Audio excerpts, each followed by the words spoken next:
بسم اللہ الرحمن الرحیم۔ السلام علیکم 7 کلاس، آپ لوگ کیسی؟ امید ہے کہ سب بچے خیریت سے ہوں گے، میں بھی خیریت سے ہوں۔ پچھلی نشست میں ہم نے کشمیر کی وادی میں لہرا کے رہو پرچم کی پڑھائی کی تھی۔ آج اس کی باقی ماندہ مشق سوالات کر لیتے ہیں۔ بچوں سبق سوال نمبر 3 ہے کہ وہ خیال یا تصور جس کی بنیاد پر کوئی نظم، کہانی یا مضمون وغیرہ لکھا جاتا ہے اسے مرکزی خیال کہتے ہیں۔ اس تصور کی روشنی میں سبق کشمیر کی وادی میں لہرا کے رہو پرچم کا مرکزی خیال لکھیں۔ مرکزی خیال یہ ہے کہ بچوں کشمیر دنیا کے خوبصورت ترین مقامات میں شامل ہے۔ یہ خطہ ہندوستان، پاکستان اور چین کے درمیان واقع ہے۔ 1947 میں جب پاکستان آزاد ہوا تو کشمیری مسلمان وادی کشمیر کا الحاق پاکستان کے ساتھ چاہتے تھے، لیکن ہندوؤں کے ناپاک ارادوں نے اسے پاکستان میں شامل نہ ہونے دیا۔ بھارت نے کشمیریوں پر ظلم و بربریت کا ایک ایسا سلسلہ شروع کیا جو کہ پون صدی سے زائد عرصہ گزرنے کے باوجود ابھی تک قائم ہے۔ بھارت کے ظلم، تشدد اور دیگر مصائب کے باوجود کشمیری مسلمانوں کی آزادی کی جدوجہد میں کوئی فرق نہیں آیا۔ یہ بچوں سوال نمبر 4 ہم کل کر چکے ہیں، اور اب سوال نمبر 5 ہے کہ اعراب لگا کر تلفظ واضح کریں۔ کیا ہے اعراب؟ کس پہ لگانے ہیں ہم نے؟ خوش، تھکن، سنبھل، مطمئن اور گھاؤ۔ یہ لگائے ہوئے ہیں، کیا اعراب لگائے ہوئے ہیں، اس کا آپ اسکرین شاٹ لے لیجئے گا۔ پھر قواعد سیکھیں۔ یاد رکھیں کہ کسی ایک چیز کو واحد اور ایک سے زیادہ اشیاء کو جمع کہتے ہیں۔ اردو میں عموماً اسی اصول کے مطابق واحد جمع بنائے جاتے ہیں، تاہم عربی زبان میں بے شمار اشیاء ایسی ہیں کہ جو اگر ایک ہوں تو انہیں واحد کہا جاتا ہے، 2 ہوں تو انہیں جمع کہا جاتا ہے، اور 2 سے زیادہ ہوں تو انہیں جمع الجمع کہا جاتا ہے۔ اب آپ ہی اسی تصور کی روشنی میں مندرجہ ذیل واحد کو جمع اور جمع الجمع میں تبدیل کریں، جیسے کہ موقع، فتح، خبر، رسم، دوا اور فیض۔ اس میں جمع اور جمع الجمع ہے۔ موقع کا کیا ہے؟ موقع اور مواقع جو الجمع ہے، اور پھر فتح، فاتحین۔ فتح کا کیا ہوئے گا؟ فتح کا فتح ہی ہوئے گا، اور فاتحین۔ اور اخبار، خبر کا کیا ہے؟ اخبار اور اخبارات۔ پھر رسم کا کیا ہے؟ رسوم، رسومات۔ دوا، دوائیں اور ادویات۔ پھر فیض کا فیض، فیض ہی ہے، یہ ایسے ہی ہوگا۔ اب درخواست نویسی۔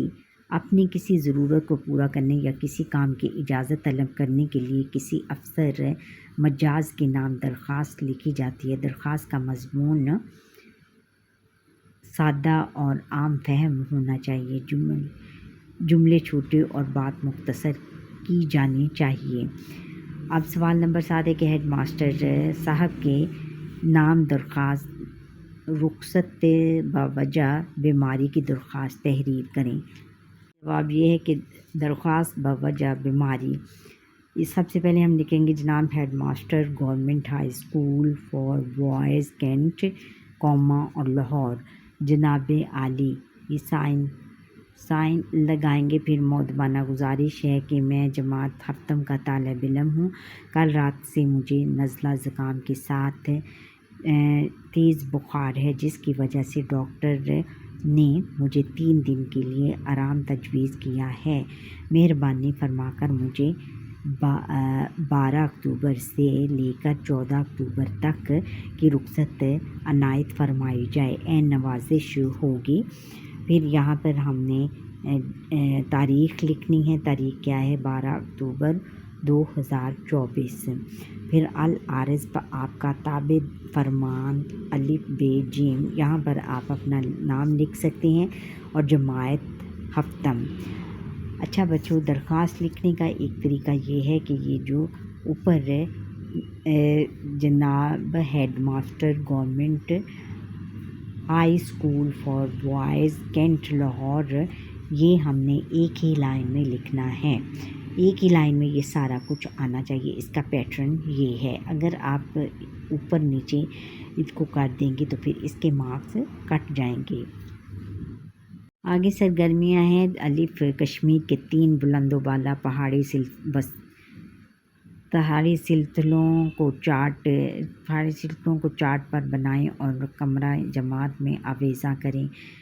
پھر آزاد جموں کشمیر کے مشہور مقامات کی فہرست بنائیں۔ یہ آپ اپنے استاد محترم کی زیر نگرانی کر سکتے ہیں یا انٹرنیٹ سے سرچ کر کے کر سکتے ہیں۔ کشمیر پاکستان کی شہ رگ ہے کہ عنوان پر تقریر تیار کریں اور اسمبلی یا کمرہ جماعت میں اپنے خیالات کا اظہار کریں۔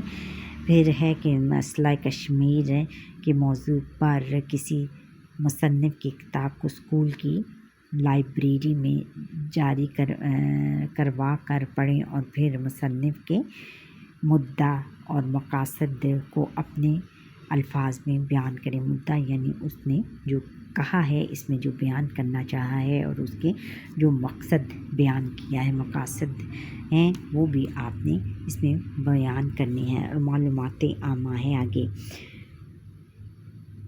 اسموگ سے بچاؤ کی تدابیر: چہرے پر ماسک اور آنکھوں کی حفاظت کے لیے اینک کا استعمال کریں، گرم پانی، چائے یا قہوہ کا استعمال کریں اور بلا ضرورت گھر سے باہر نہ نکلیں۔ گھر سے باہر جائیں تو واپسی پر ہاتھ، منہ اور چہرے کو صابن سے اچھی طرح دھوئیں۔ کھڑکیاں اور دروازے بند رکھیں اور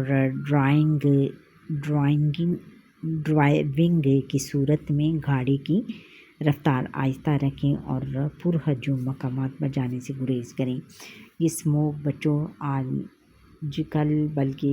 آج کل میں کچھ دنوں تک آنے والی ہے، انہوں نے یہ اس کی احتیاطی تدابیر بتائے ہیں کہ ہم نے اسموگ کے دنوں میں کیا کرنا ہے اور اس سے حفاظتی جو ہے بچاؤ کے تدابیر طریقے بتائے ہیں کہ ہمیں کیسے اس سے باز رہنا ہے۔